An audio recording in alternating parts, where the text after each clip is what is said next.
আজকে দেখেন আপনার জগন্নাথ হল, ঢাকা বিশ্ববিদ্যালয় জগন্নাথ হলে আজকে এই বুদ্ধিজীবী দিবসে তারা এই বাংলাদেশের যারা আলেম ছিল তাদেরকে মানে রাজাকার, তারা রাজাকারকে চেনানোর জন্য তারা দাড়ি টুপিকে অ্যাড্রেস করেছে, দেখেন ছবি এঁকেছে।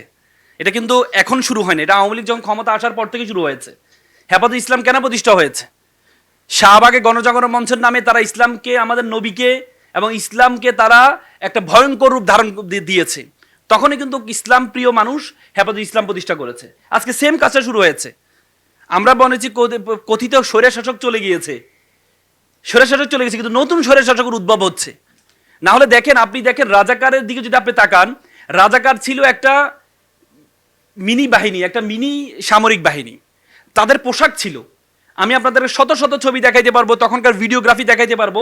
তখনকার কোনো রাজাকারের মুখে কোনো দাড়ি ছিল না, কোনো টুপি ছিল না, কারণ তাদের ড্রেস আপ ছিল, তাদের ড্রেস আপ ছিল পুলিশের মতো। আমরা যেমন আনসার দ্বারা তাদের কাজ কি সহযোগিতা করা, তেমনি তখনকার পাকিস্তানি বাহিনীকে সহযোগিতা করার জন্য একটা ড্রেস আপ তৈরি করেছে, একটা বাহিনী তৈরি করেছিল। তাদের পোশাক ছিল, তাদের কোনো দাড়ি ছিল না, তাদের কোনো টুপি ছিল না। অথচ বাংলাদেশে আজকে 30-35 বছর আপনি দেখেন যতগুলো মুভি তৈরি হয়েছে, প্রত্যেকটা মুভিতে দেখানো হয় রাজাকার কারা, রাজাকার কারা, মসজিদের ইমাম রাজাকার, মুক্তব যে চালায় সে রাজাকার, তারপর দাড়ি টুপিওয়ালা রাজাকার। তার মানে এভাবে গেরিলা মুভিটা আপনি দেখেন, এটাকে বলে মানে কি বলে এলিট আগ্রাসন, এলিট মিডিয়া আগ্রাসন এটাকে বলে। সেভাবে অ্যাড্রেস করা হয়েছে। কিন্তু নতুন বাংলাদেশ আমরা সেটা কখনো সুযোগ দেওয়ার কোনো সুযোগ নেই।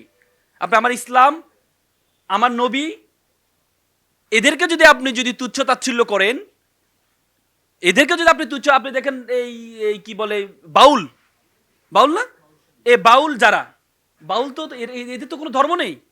বাউল শব্দের অর্থ কি? বলে বাউল শব্দের হচ্ছে পাগল। তো তোমরা পাগল, সব কোন ধর্মের ক্ষেত্রে পাগল হও না, ইসলামের ধর্মের ক্ষেত্রে তোমরা পাগল হও কেন? আমার নবীকে তুমি ছোট করো, কোরআনের আয়াতকে ছোট করো, হাদিসকে তুমি ছোট করো। যেখানে আল্লাহ তাআলা কোরআনে বলেছেন কেউ যদি কোরআনকে কোন আয়াতকে অবমাননা করে সে কাফের হয়ে যাবে, সেখানে তুমি পাগল হও না। তুমি তো পাগল হইয়া খ্রিস্টান ধর্মকে গালি দাও না, তুমি পাগল হয়ে বৌদ্ধ ধর্মকে গালি দাও না, তুমি পাগল হয়ে হিন্দু ধর্মকে গালি দাও না, তুমি গালি দাও কাকে? মুসলমান ধর্মকে। তুমি গালি দাও কাকে? আমাদের নবীকে। আর আমাদের বর্তমানে যারা আপকামিং ক্ষমতা আসতে চায় তারা তাদেরকে সাপোর্ট করছে। তারেক রহমান সাহেবকে শুধুমাত্র ফেসবুকে একটা কমেন্ট করার কারণে তার বিরুদ্ধে মামলা হয়েছে।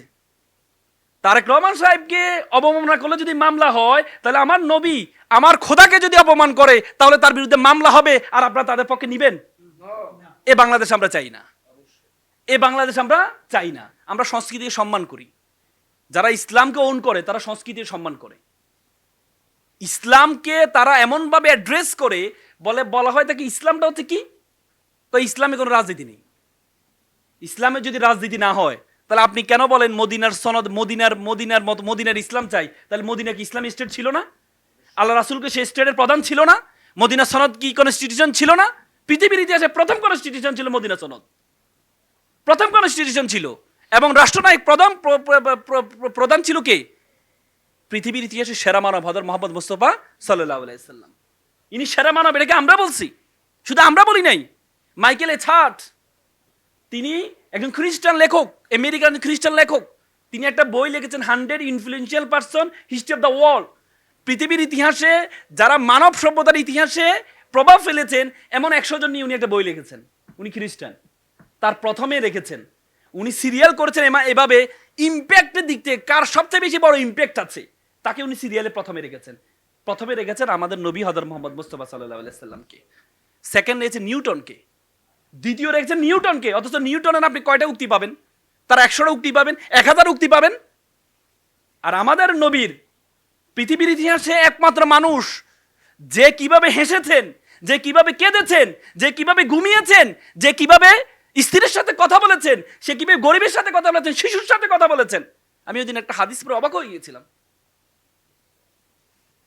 আল্লাহ রাসূল বাচ্চাদেরকে নিয়ে, এতিমদেরকে নিয়ে খেলছিলেন, বাচ্চাদেরকে নিয়ে খেলছিলেন। এমন সময় একজন এসে আমার বাবাটা কোথায়, মানে তার সন্তানকে ডাকছে, আমার বাবাটা কোথায়, আমার ছেলেটা কোথায়?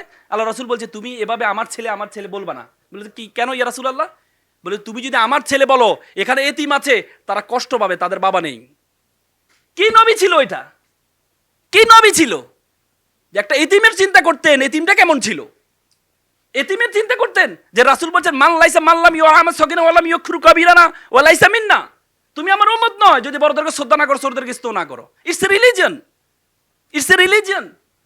সে মাইকেল এছাড় প্রথমে রেখেছেন আল্লাহ রাসূলকে।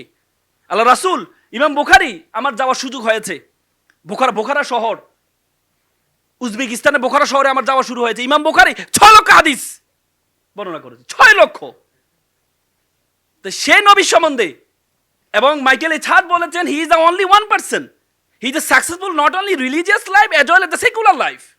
একমাত্র ব্যক্তি যে ধর্মীয় জীবনে সফল হয়েছেন, সাথে সাথে সেকুলার জীবনে সফল হয়েছে, একমাত্র ব্যক্তি হযরত মুহাম্মদ মুস্তাফা সাল্লাল্লাহু আলাইহি সাল্লাম। বার্নার্ড রাসেলের নাম শুনেছেন। বার্নার্ড রাসেল সবসময় বলতে বিয়ে শাদী করো না, বিয়ে শাদী করো না, কিন্তু উনি নিজে বিয়ে করেছেন 3টা। তো তাকে জিজ্ঞেস করা হলো যে আপনি তো সবসময় বলতেন বিয়ে শাদী করো না, এখন আপনি বিয়ে করলেন 3টা। বললে যে what I say, this is my philosophy, and what I do, this is my believe, this is my family. যেটা আমি বলি সেটা আমার ফিলোসফি, আর যেটা আমি করি এটা আমার ব্যক্তিগত জীবন। তার মানে তার ব্যক্তিগত জীবন এবং ফিলোসফির জীবন এক নয়। আমাদের নবীর ছিল ব্যক্তিগত জীবন এবং এই জীবন। কি নবী? আমরা বলি শিশুদের জন্য সবচেয়ে বেশি কাজ করে নাকি বামরা, অত নবী করিম সাল্লাল্লাহু আলাইহি ওয়াসাল্লাম শিশুদের জন্য প্রোটেকশন দিয়েছেন। একটা শিশু যখন জন্মের আগ থেকে প্রোটেকশন দিয়েছেন ইসলাম। জন্মের আগ থেকে আমরা দোয়া পড়ি কি, রাব্বি হামলি মিনাস সলিহিন, হে আল্লাহ তুমি আমাকে একটা নেক সন্তান দাও। সন্তান যখন পেটে আসে তখন ইসলাম তাকে প্রোটেকশন দিয়েছে। মাকে বলেছে যদি তোমার সন্তান পেটে আসে, তোমার সন্তানের যদি ক্ষতি হয়, তাহলে তুমি ইসলামের সবচেয়ে বড় ইবাদত রোজা রেখো না তুমি। তার চেয়ে বড় প্রোটেকশন আর কি? বলছে তুমি ইবাদত করো না, তোমার যদি সমস্যা হয়, সন্তানের ক্ষতি হয়, তাহলে তুমি কি রোজা ভাঙ্গো। সুযোগ দিয়েছে ইসলাম। তার মানে কি পেটে দিয়েছে। তারপরে যখন জন্মগ্রহণ করে তখন আমাদের কি বলেছে, হাউলাইনে কামেলাইনে, বলে নাই কি, তুমি 2 বছর পর্যন্ত কি খাও, দুধ খাওয়াও। তার চেয়ে বড় প্রোটেকশন আর কি? তার চেয়ে আর বড় প্রোটেকশন কি? অথচ সেটা আমরা অ্যাড্রেস করি না। আজকে আমার সবচেয়ে দুঃখজনক হলো সত্য, এই মুক্তব আমাদের ঐতিহ্য ছিল। আমরা ছোটবেলা মুক্তবে শিখেছি। আমরা যা শিখেছি, আমরা যে যা শিখেছি এখনো পর্যন্ত আমাদের মাথায় গেঁথে আছে। আজকে আমরা বলি যে ছেলে মেয়েরা সম্মান দেয় না, বড়দেরকে সম্মান দেয় না, সালাম দেয় না। কেন দিবে? ছোট মেয়েদের বাচ্চাদেরকে শেখানো হয় না সালাম দিতে হবে, বাচ্চাদেরকে শেখানো হয় না বড়দেরকে দেখলে সালাম দিতে হবে, দাঁড়িয়ে যেতে হবে, শেখানো হয় নাই। আমরা মুক্তবে শিখেছি। আমাদের মুক্তবে সালাম দিত জোরে করে, আমরা মুক্তবে যাওয়ার সাথে সালাম দিতাম জোরে করে। মানুষ দেখলে রাস্তা দিয়ে ছোটবেলা যখন যেতাম, রাস্তা দিয়ে বড়দের দেখলে জোরে সালাম দিতাম, কারণ আমাদের মুক্তবে শেখানো হইতো মুরব্বী দেখলে জোরে সালাম দিবা।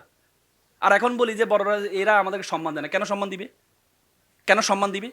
বিজ্ঞান বলে মানুষের 200 বিলিয়ন নিউরন আছে মানুষের মাথায়। 200 বিলিয়ন নিউরন আছে মানুষের মাথায়। তার মধ্যে 100 বিলিয়ন নিউরন যখন তার বয়স 16 বছর হয়, তখন 100 বিলিয়ন নিউরন ইনঅ্যাক্টিভ হয়ে যায়। ছোটবেলা আপনি যদি তাকে শিখান, তার মধ্যে যদি বদনতা শিখান, তার মধ্যে যদি ধর্ম শিখান, ছোটবেলা আপনি যা শিখাবেন পুরো জীবনটা সে এভাবে পরিচালনা করবে। আপনি শুরুতে গাছ লাগালেন বাঁকা, এরপরে সবাই মিলে এসে যখন বড় হইলো, বাঁকা বড় হইলো, সবাই মিলে টেনে সোজা করতে পারবেন? গাছ তো আমার ঘরে ঢুকে যাচ্ছে, আসেন সবাই মিলে সোজা করি, পারবেন? কারণ আপনি ছোটবেলা বাঁকা তৈরি লাগিয়েছেন। আজকে কেন অসি তৈরি হচ্ছে আমাদের দেশে? কেন বাবা মাকে হত্যা করছে? কেন? কারণ আমরা তাকে শিখাই নাই। ইসলামে শিখিয়েছে ওয়াকফিদ লাহুমা জানাউযুল মিনার রাহমা ওয়াকুল রাব্বিরহামহুমা কামা রাব্বায়ানি সাগীরা। হে আল্লাহ, আমার মা বাবা আমাকে যেভাবে লালন পালন করছি, আমরা মা বাবাকে সেভাবে লালন করো। আল্লাহ রাসূল কি বলেছেন? ওয়ালা তাকুল্লা, আল্লাহ তাআলা কোরআনে কি বলেছে? ওয়ালা তাকুল্লাহুমা উফি ওয়ালা তানহারহুমা কুল্লাহুমা কাউলান কারীম। উফ শব্দ দিয়ে পর্যন্ত ব্যবহার করো না। ইসলাম শিখিয়েছে, কোরআন শিখিয়েছে আমাদেরকে। আজকে আমরা বলি, আজকে কিছুদিন আগে আমি কোর্টে দেখলাম একটা মেয়ে তার মা বাবার বিরুদ্ধে মামলা করতে আসছে, ইংলিশ মিডিয়ামের মেয়ে। আমার মা বাবা আমাকে স্বাধীনতা দেয় না। ওই দিন একটা কোর্টের একজন বিচারপতি আমাকে বলছিলেন, আমার ছেলেকে রাতের 12টা বাজে আমি ছেলের রুমে ঢুকলাম, দরজা খুলে ঢুকলাম, আমার ছেলে আমাকে ধমক দিয়ে বলে, তোমার এত বড় সাহস, তুমি আমার অনুমতি নিয়ে আমার ঘরে কেন ঢুকেছো? তার কারণ কি? বাঁকা লাগিয়েছি ছোটবেলায়, বাঁকা লাগিয়েছি। আজকে বড় ধরনের আগ্রাসন শুরু হয়েছে আমাদের দেশে। আজকে ছোটবেলা প্রি ক্যাডেট স্কুলগুলো ব্র্যাক, তার 30,000 স্কুল আছে, সবগুলো সকাল থেকে শুরু করে। তারা ক্যাডেট স্কুল যেগুলো, কিন্ডারগার্টেন স্কুলগুলো সকাল থেকে শুরু করে। কারণ কি? যাতে মুক্তবে না যেতে পারে, যাতে মুক্তবে না যেতে পারে। আচ্ছা, আমরা অসভ্য বলি, আপনি আয়ারল্যান্ডের দিকে যান, আয়ারল্যান্ডের 90% তাদের যে প্রাথমিক স্কুলগুলো আছে, আয়ারল্যান্ডের 90% স্কুলগুলো পরিচালনা করে ক্যাথলিক চার্চরা। ক্যাথলিক চার্চরা তাদের স্কুলগুলো পরিচালনা করে। এবং কি, কেউ যদি প্রাথমিক শিক্ষক হওয়ার জন্য আবেদন করতে চায়, তাকে বলা হয়, তাকে একটা সার্টিফিকেট লাগে, certificate of religious study, CRS, একটা সার্টিফিকেট লাগে। অথচ আমরা শিক্ষকরাই জানে না, শিক্ষকরাই জানে না ইসলাম, তারা কি ইসলাম শিক্ষা দিবে? আজকে কয়টা আপনারা, আজকে এখান থেকে আমি বলছি মক্তবের ক্ষেত্রে, আমাদের বর্তমানে বাংলাদেশে প্রায় 3 লক্ষ মসজিদ আছে। স্কুল যদি ব্রাকে 30,000 হয়, আপনার মসজিদ আছে কত? 3 লক্ষ। 17 লক্ষ ইমাম এবং মুয়াজ্জিন আছে। বাংলাদেশের গ্রাম কয়টা? গ্রাম বাংলাদেশে কয়টা? 90,000 গ্রাম। 90,000 গ্রাম যদি 3 লক্ষ মসজিদ থাকে, তাহলে প্রত্যেকটা গ্রামে কয়টা করে মসজিদ পড়ে? 4টা করে মসজিদ পড়ে। প্রত্যেকটা মসজিদে আপনি মুক্তব চালু করেন, তাহলে একটা শিশু আপনার মুক্তবের কোরআন হাদিসের বাইরে যাবে না, একটা শিশু আপনার কোন হাদিসের বাইরে যাবে না। প্রত্যেকটা মসজিদ হবে, আমার রাসূল কি শিখিয়েছেন? রাসূল আমাদের আসাবে কি সুপ্পা মসজিদে নববীতে ছিল, আমার গিয়েছিল, আমি দেখেছি মসজিদে নববীতে ছিল। সে মসজিদে নববীতে কি শিখিয়েছেন? সেটা তো পৃথিবীর ইতিহাসে প্রথম, ইসলামের ইতিহাসে প্রথম মুক্তব, প্রথম মাদ্রাসা সেটা। সেখান থেকে শিক্ষা গ্রহণ করে আবু হুরায়রা রাদিয়াল্লাহু তাআলার মতো ব্যক্তি হয়েছেন। আবু হুরায়রা কে ছিলেন? মাত্র 3 বছরে 5374টা হাদিস বর্ণনা করেছেন। নাম ছিল আব্দুর রহমান। কিন্তু বিড়াল নিয়ে দুষ্টামি করতেন। আল্লাহ রাসূল ডাকিয়ে বলল যে, এ আবু হুরায়রা, হে কি বিড়ালের বাপ, এটাকে ওন করে নিয়েছেন। একবার বালুতে শুয়ে আছেন, আল্লাহ রাসূল বলছে, এ আবু তোরাব, এ বালুর বাপ, নাম হয়ে গেছে আবু তোরাব। আবু হুরায়রা সবচেয়ে বেশি 800 রাবি তার থেকে হাদিস বর্ণনা করেছেন, আবু হুরায়রা থেকে 800। কোথায় থেকে? মক্তব থেকে। অথচ আমরা এই মসজিদগুলোকে কাজে লাগাই না। আজকে আমরা মসজিদকে একটা ভীতকর অবস্থা। আজকে এখানে আপনাদেরও দায় আছে, আমাদের সহ দায় আছে। দায়টা হচ্ছে, আমরা বাচ্চাদেরকে লাঠি দিয়ে কন্ট্রোল করতে চাই। আমরা মক্তবে বড় একটা লাঠি নিয়ে হাতে থাকি না। আচ্ছা, কিন্টার গাড়িগুলো যান, প্লে যে স্কুলগুলা, তারা কি সেখানে খেলনা দিয়ে বাচ্চাদেরকে আকৃষ্ট করে, আসো এসে খেলা, এখানে খেলার সুযোগ আছে, আপনি সে বাচ্চাদেরকে সে আনন্দ। মক্তবের পাশাপাশি, মসজিদের পাশাপাশি আমরা মসজিদের বারান্দায় পড়াই। কেন রে ভাই? নামাজ যদি আপনার এসির মধ্যে পড়ানো হয়, তাহলে বাচ্চাদেরকে কেন আপনি বারান্দা পড়াবেন? কেন আপনি বারান্দা পড়াবেন? তার মানে বাচ্চাদের আপনি গুরুত্ব দিচ্ছেন না। তুরস্কে আমার যাওয়ার সুযোগ, আমি সেখানে দেখেছি তুরস্কের মসজিদগুলোতে লেখা আছে, যদি আপনার কোনো মসজিদের পিছন থেকে শিশুদের আওয়াজ যদি না আসে, মনে করতে হবে আপনার ভবিষ্যৎ অন্ধকার।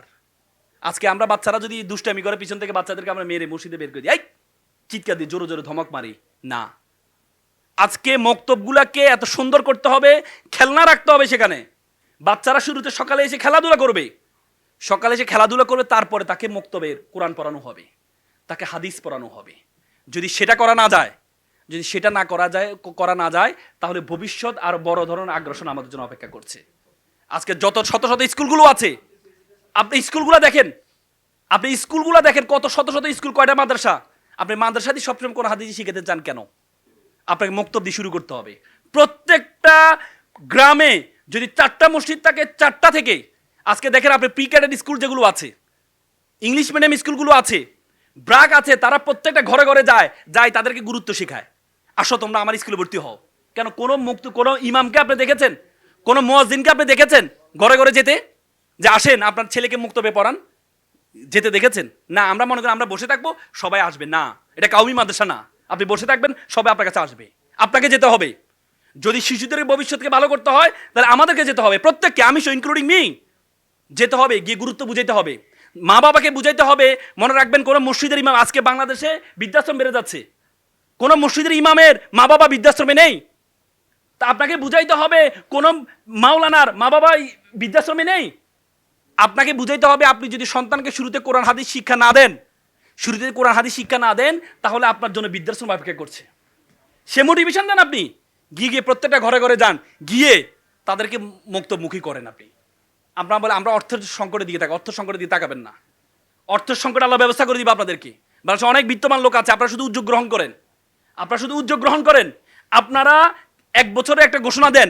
আমি আজকে মনির ভাইকে বলছি, আমি ফান্ড ব্যবস্থা করে দিব। উনি যদি এমন একটা ঘোষণা দেয় যে আগামী 1 বছর যারা মুক্তব থেকে কোরআন হাদিস শিখবা তাদের জন্য একটা সাইকেল দেওয়া হবে, আমি সেই ফান্ড ব্যবস্থা করে দিব যদি মনিরুজ্জামান ভাই সেই উদ্যোগ গ্রহণ করে। কোনো সমস্যা হবে না, আপনি সেই উদ্যোগটা গ্রহণ করেন। যদি সেটি না করতে পারেন তাহলে আগামীর বাংলাদেশ আপনি ইসলামের বাংলাদেশ পাবেন না। আগামীর বাংলাদেশ আপনি ইসলামের বাংলাদেশ পাবেন না। বড় ধরনের ষড়যন্ত্র শুরু হয়েছে আমাদের ইসলামের বিরুদ্ধে। মিডিয়া আগ্রাসনের সাথে বড় ধরনের ষড়যন্ত্র শুরু হয়েছে। কোল্ড ওয়ার, যখন কোল্ড ওয়ার হয়েছে, রাশিয়া তখন আমেরিকা, রাশিয়া ছিল সুপার পাওয়ার, পৃথিবীর সবচেয়ে বড় রাষ্ট্র। পৃথিবীর একটা মহাদেশের সমান যে রাষ্ট্রটি সেটা তো রাশিয়া।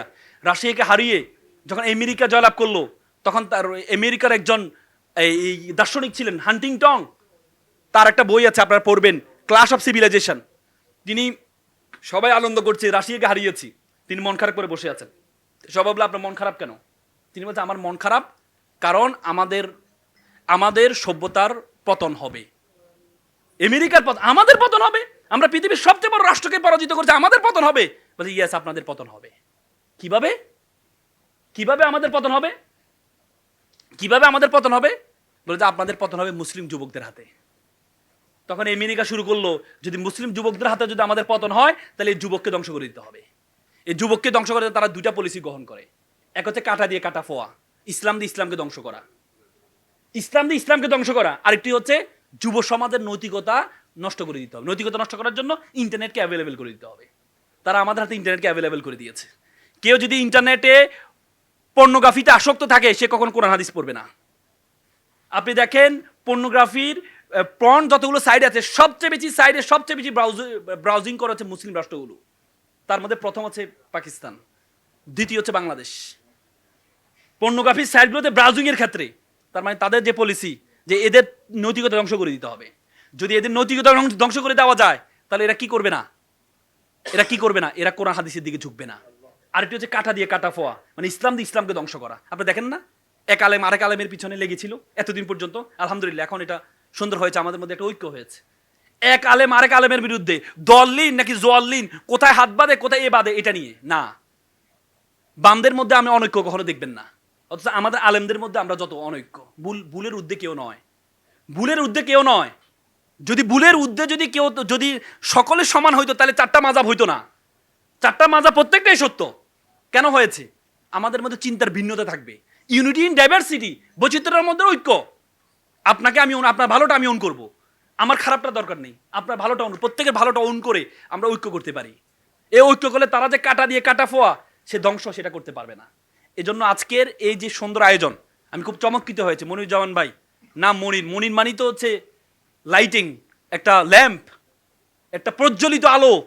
জামান মানে পৃথিবীর প্রজ্বলিত আলো। আমি তো মনে করি মুক্তব জগতে, ইসলাম জগতে একটা প্রজ্বলিত আলো চেষ্টা শুরু করেছেন উনি, ওনার যতটুকু সামর্থ্য আছে শুরু করেছেন। প্রত্যেকের জায়গা থেকে আমরা শুরু করি, প্রত্যেকের জায়গা থেকে শুরু করে প্রমোট করি আমরা একে অপরকে। আজকে আমার আরো 2টা প্রোগ্রাম ছিল, তারপর আমি এখানে আসছি শুধু করে আমার ভাইকে উৎসাহ দেওয়ার জন্য। আমার একটু পরে এনটিভিতে আমার টক শো আছে, কিন্তু আমি এখানে আসছি শুধুমাত্র ভাইকে উৎসাহ দেওয়ার জন্য। শুরু করেছে ওনারা শুরু করেছে। এজন্য বলি যে আমাদের ইসলামের মতো এত সুন্দর, ইসলামের মতো এত রিচ একটা রিলিজিয়ন, একটা জুতা সেলাই থেকে রাষ্ট্র পরিচালনা পর্যন্ত প্রত্যেকটা জিনিস আমাদের কোরআন হাদিসে আছে। আল্লাহ রাসূল কি বলেছেন? বিদায় হজের ভাষণে, শেষ ভাষণে কি বলেছে? সর্বশেষ পরামর্শ কি ছিল? তারাকতু ফিকুর আমরাইন লান তাদুল্লু মা তামাসসাকতু বিহিমা কিতাবুল্লাহি ওয়া সুন্নাতুর রাসূল। I have given the two things. One is the Quran and another the Sunnah. If you follow the both things, you won't lose your way. তুমি কখনো তোমার পথ হারাবে না। তো সুতরাং আজকে আমরা এই সুন্দর আয়োজনের মাধ্যমে ইসলামের মতো এত সুন্দর জিনিস আমরা মানুষের কাছে উপস্থাপন করতে হবে। যদি আমরা মানুষকে উপস্থাপন করতে না পারি তাহলে ইসলামটাকে সবসময় বলা হবে মোল্লাদ্দর মুর্শিদ পর্যন্ত না। একটা মোল্লারা আফগানিস্তান দেখিয়ে দিয়েছে, তাদের কারেন্সি এখন হাই কারেন্সিতে পরিণত হয়েছে। আফগানিস্তানকে এখন বিভিন্ন দেশ অনুসরণ করছে, অথচ এতদিন তাদেরকে বলতো যে এরা হচ্ছে কি, এরা হচ্ছে তালেবান, এরা হচ্ছে ধর্মান্ধ। মধ্যযুগকে ধর্মান্ধের যুগ কেন বলা হয়? কি বলে আপনার ইংল্যান্ডের শিক্ষা কমিশনের চেয়ারম্যান ছিল স্টিমলি হিল। 40 বছর এই ইংল্যান্ডের কোনো ধর্ম ছিল না, শিক্ষা ব্যবস্থা কোনো ধর্ম ছিল না। স্টিমলি হিল একদিন চিৎকার করে বলছিলেন, if you teach your children 3 years, তুমি যদি তোমার সন্তানকে 3টা শিক্ষা দাও, রিডিং, রাইটিং, অ্যারিথমেটিক, তুমি তোমার সন্তানকে চতুর্থ আটটি শিক্ষা দিতে বলে যাও, দ্যাট ইজ আ রিলিজিয়ন, তাহলে তুমি তোমার সন্তান থেকে পঞ্চম আটটি পাবা, রেস্কিলিটি, বর্বরতা, বর্বরতা, বর্বরতা। আজকে প্রত্যেকে ধর্মের কাছে গিয়েছে, প্রত্যেকে আজকে ধর্মের কাছে গিয়েছে। আজকে আমেরিকা তারা বাইবেলের উপর হাত দিয়ে তারা শপথ গ্রহণ করে, আর আমরা কোরআনের উপর হাত দিয়ে শপথ গ্রহণ, বিসমিল্লাহ যদি আমাদের সংবিধানে থাকে, এটা নিয়ে অনেক কথা। কিসের ধর্ম নিরপেক্ষতা দেখান? ধর্ম নিরপেক্ষবাদের একমাত্র পলিসি হচ্ছে ইসলাম বিদ্বেষ, ইসলাম বিদ্বেষ, আর কিচ্ছু না। ইন্ডিয়াকে বলো ধর্ম নিরপেক্ষ রাষ্ট্র, ধর্ম নিরপেক্ষ রাষ্ট্র, তাহলে বাবরি মসজিদে আক্রমণ হয়? বাবরি মসজিদ, পৃথিবীর সব দেশ মাটির নিচে খুনি পায়, আর ইন্ডিয়া একমাত্র দেশ যারা মাটির নিচে কি পায়? মন্দির পায়। কি রে ভাই? বাবরি মসজিদের এখানে নাকি মাটির নিচে মন্দির ছিল, রাম নাকি তৈরি করে গেছে, রাম নাকি তৈরি করে গেছে। এই জন্য আল্লাহর ওয়াস্তে ভাইদেরকে আপনাদেরকে বলবো, এখন বাবরি মসজিদ তৈরি করার হচ্ছে, সবাই, একজন তো দেখলাম যে পায় নিজেই কত কোটি টাকা এই করলো, 80 কোটি টাকা দান করলো। তার মানে কি? তার মানে আমাদেরকে আলী রাদিয়াল্লাহু বলেছেন যে দারিদ্রতা, এটা যদি কারোর নাম হইতো আমি তার হত্যা করতাম, কারণ দারিদ্র মানুষ কষ্ট পায়। আল্লাহ রাসূল কি বলেছেন? আল্লাহ রাসূল বলেছেন দারিদ্রতা মানুষকে কি কাফেরের দিকে ধাবিত করে, ধাবিত করে। তো সুতরাং সম্পদ উপার্জন করতে হবে, সম্পদ উপার্জন করতে হবে। ব্রিটিশরা আমাদের মাথার মধ্যে ঢুকিয়ে দিয়েছে, ব্রিটিশরা 200 বছর শাসন করে আমাদের মাথার মধ্যে ঢুকিয়ে দিয়েছে যে ছেঁড়া কাতায় শুয়ে লাখ টাকা স্বপ্ন দেখো না। দেখবেন আমাদের শিক্ষা ব্যবস্থার মধ্যে, দেখবেন কি জানেন, যে কি বলে কেরানি পদে চাকরির জন্য আবেদন। আমাদেরকে শেখানো হয় যে 1 কেজি দুধের মধ্যে 2 কেজি পানি দিলে সেটার পরিমাণ কত হবে, বুঝেন নাই? তার মানে তারা আমাদেরকে সিইউ পদে আবেদন শিখায় না, এমডি পদে আবেদন শিখায় না। তো সুতরাং আমি আর কথা বাড়াবো না, কথা বললে অনেক বলা যায়। আমি শুধু এটাই বলবো, আমার মূল উদ্দেশ্যটা আপনাকে বুঝতে হবে, ইন্নামা আমালু বিন্নিয়াত। আমার নিয়তটা বুঝতে হবে। নিয়তটা হচ্ছে আমাদের যারা আলেম সমাজ আছে, আমরা নিজেকে ছোট মনে করি। আমি কয়েকদিন আগে আফ্রিকায় গিয়েছিলাম। আফ্রিকায় আমি দেখেছি, আফ্রিকার সেখানে এই কি বলে একটা মাসা, পৃথিবীর সবচেয়ে বড় সাফারি, 500 কিলোমিটার ধরে মাসাই মারা সাফারি, আমার সেখানে যাওয়ার সুযোগ হয়েছে। সেখানে দেখেছি বন্য প্রাণীগুলো কি করে, ন্যাচারাল ভাবে কি করে তারা। সিংহ দেখলাম, সিংহ যে এলাকা থাকে আশেপাশে কোনো প্রাণী থাকে না, বাঘ যে এলাকা আশেপাশে কোনো বাঘ থাকে না। আপনি বরং সিংহ বাঘ আমাদের কি উপকারে আসে? অথচ আমরা যখন কাউকে সুনাম করি, এই যে সিংহের বাচ্চা, বাঘের বাচ্চা, অথচ গরু আমাদের উপকারে আসে, দুধ দেয়। কুকুর আমাদের উপকারে আসে, আমাদের পাহারা দেয়। আমরা কখন কুকুরের বাচ্চা বলি, গাধার বাচ্চা বলি, গাধা অথচ বহন করে বলি। আমরা কি বলি? বাঘের বাচ্চা। আমরা কি বলি? সিংহের বাচ্চা। কেন বলি? সিংহ আমাদের, আপনি বাঘের দুধ কখনো নিয়ে খেতে পেরেছেন?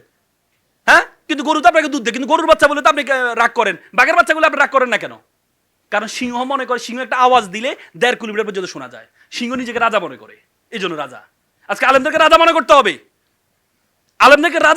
হবে, আল্লাহ রাসূল আহলুল কোরআন ও আহলুল্লাহ, যারা কোরআনের আহল তারা আল্লাহর পরিবারের সদস্য। আপনি আল্লাহর পরিবারের সদস্য, আপনি নিজেকে ছোট মনে করেন কেন? খায়রুকুম মান তাআল্লামাল কোরআন ওয়া আল্লামাহু, the best among you who teach the Quran and who learn the Quran.